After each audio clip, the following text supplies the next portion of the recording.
Our parents don't want us together. I know, but I can't live without you. Then let us run away. No, we can't. We will break our family. Chidi heard the truck before he saw its headlights cutting through the darkness. He was lying next to Amadi in the small room behind the tailor's shop, their fingers intertwined, breathing synchronized in the quiet aftermath of whispered confessions. When the pounding on the door began, Amadi's hand tightened around his. Chidi, we know you're in there. His uncle's voice boomed through the thin walls. They scrambled for their clothes, but there was no time, nowhere to run. The door splintered inward. 5 men filled the doorway: his uncle, his father, and 3 church elders Chidi had known since childhood. Their faces were twisted with disgust and something worse, determination. This abomination ends tonight, his father said, his voice flat and cold. Chidi tried to shield Amadi, but rough hands pulled them apart. He watched helplessly as they dragged Amadi toward the door, his lover's eyes wide with terror. Where are you taking him? Chidi screamed, fighting against his uncle's iron grip. To Pastor Okoye's camp. 3 months of prayer and discipline. We're going to save his soul, an elder replied. He doesn't need saving, please. But they were already forcing Amadi into the truck bed. Chidi caught one last glimpse of him, beautiful, terrified Amadi, before his father's hand cracked across his face. You're next if you don't repent, right here, right now. Choose. The truck's engine roared to life, carrying away the only person who had ever truly seen him. 3 days passed without word. Chidi moved through his father's house like a ghost, mechanically eating the food his mother placed before him. Her eyes red but her mouth sealed shut. She had always known. He realized. She had simply chosen silence over her son. Every night, they gathered him into the living room for prayer. His father would recite verses about wickedness and redemption while his uncle stood guard at the door, as if Chidi might suddenly bolt. Perhaps he should have. Perhaps he was a coward for staying. Have you repented? His father asked each night. Where is Amadi? Chidi would respond, and the cycle would begin again. Prayers, threats, his mother's stifled sobs. On the 4th day, Chidi went to Amadi's family compound. Amadi's mother answered the door, her face drawn and aged. Please, Mama Grace. Where did they take him? She glanced over her shoulder before stepping outside, pulling the door closed behind her. The New Dawn conversion camp, past Ogidi, near the old missionary station. Her voice dropped to a whisper. They beat him that first night, Chidi. He tried to run. The world tilted beneath him. My son visited yesterday. Amadi asked about you. He asked if you were safe. Tears spilled down her weathered cheeks. I told him yes, but I don't know if that's true anymore. None of our children are safe. That night, Chidi made his decision. He would find a way to bring Amadi home, or they would never see him again. Chidi's cousin Zainab arrived in the morning with bread and sympathy. And like the others, she had hugged him when the news spread through their extended family, whispering, love is not a crime, no matter what they say. Now she sat across from him in the small kitchen while his parents attended a church meeting. You want to go to the camp, she said. It wasn't a question. I have to see him. It's guarded, fenced. They don't allow visitors, especially not the corrupting influences that brought the boys there in the first place. She stirred her tea thoughtfully. But I have a friend, Obioma. She works in the kitchen there. She owes me. Hope flickered in Chidi's chest. Can she get a message to him? Perhaps more than that. Zainab leaned forward. She says the camp is not what the parents think. Pastor Okoye uses spiritual counseling as cover for something darker. Forced labor, beatings, isolation. 2 boys have disappeared in the past year. The families were told they ran away. But Obioma doesn't believe it. Then you'll need help. Real help. Zainab pulled out her phone, scrolling through contacts. There's an organization. They've helped others escape these places. But Chidi, once you do this, you can never come back. Not to this town. Maybe not to this region. Are you ready to lose everything? He thought of Amadi's smile, the way he hummed while he worked, his gentle hands. Chidi's blood ran cold. We have to get him out. Then you'll need help. Real help. Zainab pulled out her phone, scrolling through contacts. There's an organization. They've helped others escape these places. But Chidi, once you do this, you can never come back. Not to this town, maybe not to this region. Are you ready to lose everything? He thought of Amadi's smile, the way he hummed while he worked, his gentle hands. I already have. Amadi's world had shrunk to the dimensions of a concrete cell, 6 feet by 8, with a single barred window to hide to reach. Each day began at dawn with Pastor Okoye's sermons blasted through crackling speakers verses, twisted into weapons. Love reframed as possession by demons. The other boys shuffled to breakfast in silence. Speaking was forbidden until after morning prayers.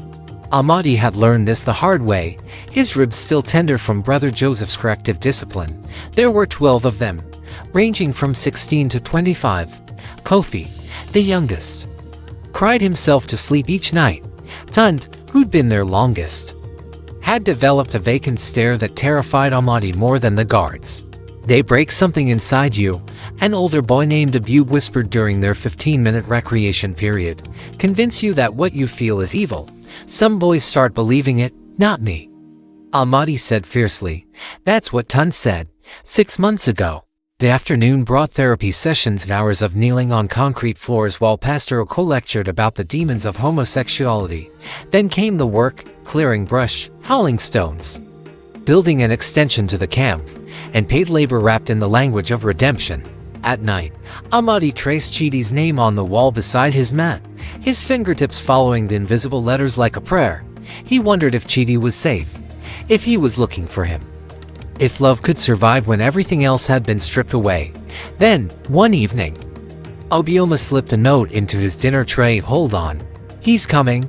The woman who met Chidi and Zainab at the small cafe introduced herself only as Adez. She wore simple clothes but carried herself with quiet authority, her eyes assessing them both before she sat down. You understand what you're asking, she said. This isn't just sneaking someone out of a school. These camps have support from local authorities, churches, even police. We could all face charges. I understand, Chidi said.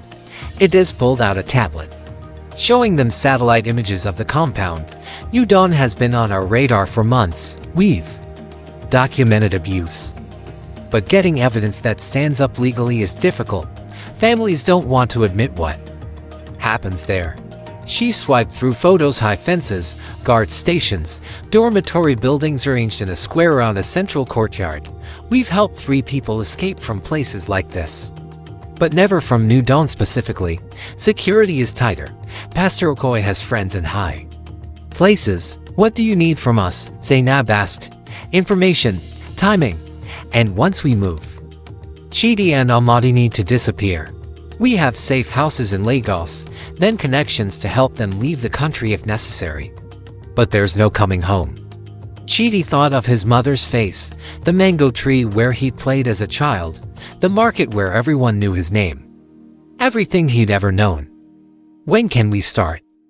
Adez smiled grimly. Obioma reports the guards rotate shifts every Wednesday.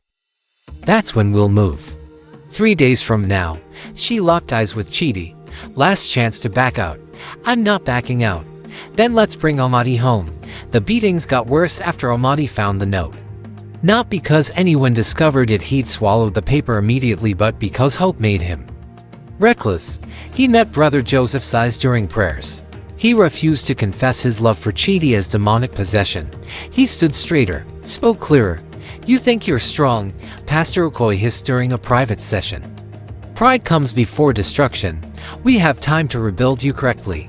They put him in isolation, a windowless room they called the chapel. 3 days of darkness, minimal food, speakers playing the same sermon on repeat until the words blurred into meaningless noise. Other boys had emerged from the chapel hollow-eyed and compliant, but Amadi had Chidi's name carved into his heart. When the darkness pressed too close, he recited memories like prayers, their first kiss behind the school, Chidi's terrible singing, the way his eyes crinkled when he laughed. The morning they decided they would choose each other despite everything. On the 3rd day, Obioma opened the door. Drink this fast, she whispered, pressing a bottle of water and bread into his hands. Tomorrow night, Wednesday, When the bell rings for evening prayers, go to the kitchen. Don't ask questions. Just trust me, Chidi. Amadi's voice cracked. He's coming for you. Now eat. You need strength. When they released him back to the dormitory, Kofi gasped at Amadi's appearance, thinner, bruised, but somehow unbroken. That night, Amadi whispered to each boy the truth Obioma had told him. There are people fighting for us. We don't have to believe their lies. It was a dangerous gift, but necessary. Hope, even in darkness, survives. No, she admitted. But I know he has you. That's something. At exactly 8:47 p.m., the evening prayer bell clanged across the compound. Inside, Amadi moved with the other boys toward the chapel, then split off toward the kitchen as instructed. His heart hammered so loudly he was certain the guards would hear. Obioma grabbed him the moment he entered. No time. The fence behind the storage shed bears a gap cut in the wire. Crawl through. Run toward the old mango grove. Someone will find you. The others, we can't save everyone tonight. Go now. Amadi ran. Behind him, he heard shouts. Someone had noticed his absence. Floodlights blazed to life, and sirens wailed. His bare feet tore on rocks and thorns, but he didn't stop. Through the gap in the fence, into the grove, darkness swallowing him whole. Amadi. A voice he'd know anywhere. Then Chidi was there, solid and real, pulling him into the van. A disgunned the engine before the door fully closed, tires spitting gravel as they tore down the dirt road. Behind them, headlights appeared. The camp's security vehicle. Hold on, Adez said grimly, and the night became a blur of speed and terror, and Chidi's arms wrapped tighter on Amadi like he'd never let go again. They switched vehicles 3 times in the first hour. The Daisy's network was efficient, different drivers, different routes. Safe houses appearing and vanishing. Wednesday arrived wrapped in thunderclouds. Chidi sat in a Daisy's van a kilometer from the camp. Checking his phone every 30 seconds, Zainab squeezed his shoulder. He'll be okay. You don't know that. G like nodes in an underground railroad. By midnight, they reached a small apartment in a Lagos suburb where a woman named Nika offered them food and clean clothes. The police will be looking, she said matter-of-factly. Pastor Okoye has filed kidnapping charges. Your faces will be on local news by morning. Amadi, finally clean and fed, sat pressed against Chidi on a worn sofa. Every few minutes, one of them would reach out to touch the other, confirming this was real. What happens now? Chidi asked. We've secured emergency travel documents. There's a flight to Accra tomorrow night, then connections to Canada. We have partners there. Immigration lawyers familiar with asylum cases based on persecution. Nika handed them folders. New identities for traveling. Study these names. They're who you are until you're safe. Canada. The word felt impossible, a fantasy from another life. What about our families? Amadi's voice was small. Nika's expression softened. I can't promise they'll understand. But Zainab asked me to give you this. She handed Amadi a phone, old and traceable. Pre-programmed numbers. Your mother, Chidi's mother.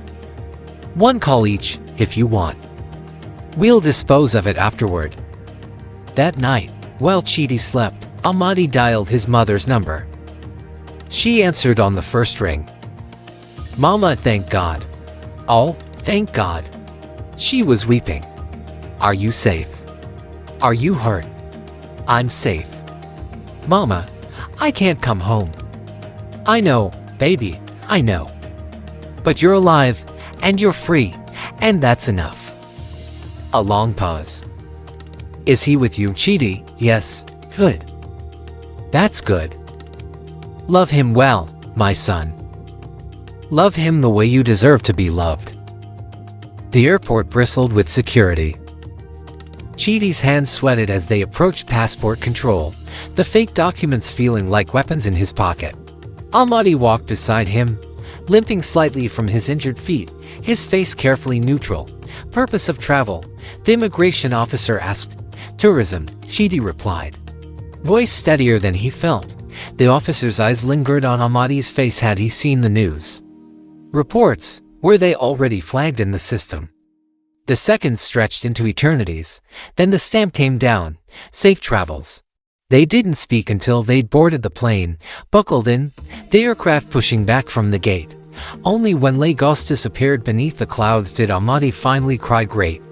Shuddering sobs that shook his whole body, Chidi held him, murmuring the same words over and over, "We're free. We're safe. I've got you." The flight attendant brought them water and tactfully looked away. An older woman across the aisle smiled sadly, understanding perhaps more than they realized. Accra was a blur of transit lounges and anxiety. Then the second flight longer. The cabin darkening for the overnight journey. Amadi fell asleep with his head on Chidi's shoulder. His breathing finally even and peaceful. Chidi stayed awake. Watching him, they had lost everything: their homes, their families, their country. But sitting here, 30,000 feet above the Atlantic, Amadi's hand warm in his, Chidi felt something unexpected. Not just relief. Not just survival. Hope. Real hope, for the first time since they'd torn Amadi away. Tomorrow, they would land in a new world. Tonight, they were simply the people who loved each other, finally free to do so. The immigration officer in Toronto was a middle-aged woman with kind eyes. She listened to their asylum claim carefully, taking notes, asking gentle questions about the camp, the threats, the escape. "You're safe here," she said finally. "The process will take time. But we take these cases seriously." The apartment arranged by Daisy's contacts was small one bedroom, barely furnished, in a neighborhood where dozens of languages mixed on the streets. But it had windows that locked from the inside and neighbors who nodded politely without asking questions. "It's not much," Chidi said, looking around the bare walls.